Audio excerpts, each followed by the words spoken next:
This is presented by HBase Connect, Japanese freight forwarder in Japan.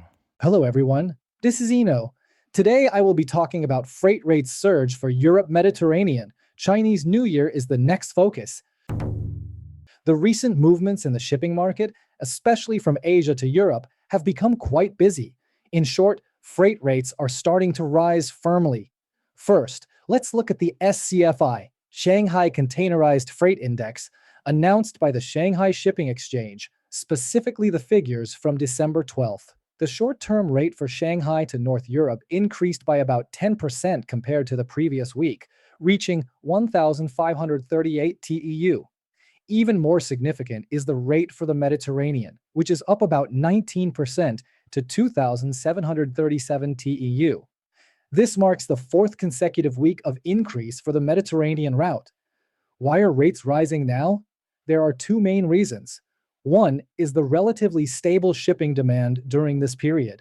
The other is the effect of the gradual general rate increase, or GRI, implemented by major shipping lines since the beginning of December. It's clear that shipping lines intend to firmly raise the baseline freight rates at this timing, as negotiations for next year's long-term contracts are about to begin in earnest. The trend is the same when looking at the Drewry World Container Index, WCI. Shanghai to Rotterdam is up 5%, and to Genoa is up 13%, showing a consistent upward trend. The Mediterranean region in particular seems to have tighter supply-demand for vessel space than North Europe, and a strong upward trend continues. On the other hand, what about the North American routes? Looking solely at the SCFI figures, both West Coast and East Coast rates jumped significantly, up about 15% from the previous week, for the first time in a while. However, a little caution is needed here. Looking at a different data source, the NYFI, New York Freight Index, the rate for China to North America is actually slightly down. The indices are split between up and down. This means that the market as a whole has not completely turned bullish. It's still a mixed picture depending on the type and timing of spot contracts. In addition to the usual news, let me supplement with information from a different perspective.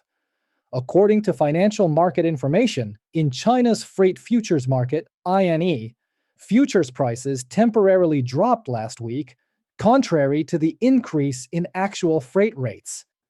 This might be a sign that investors are looking at the situation with a bit more calm or caution, perhaps thinking this freight rate increase might not continue long after the new year. Now, the future focal point is undoubtedly Chinese New Year. Next year's Chinese New Year starts in mid-February, which is a little later than usual. Drewry data predicts a blank sailing rate of about 9% in December, but many sailings have been canceled, especially on the Trans-Pacific routes, and supply adjustments are ongoing.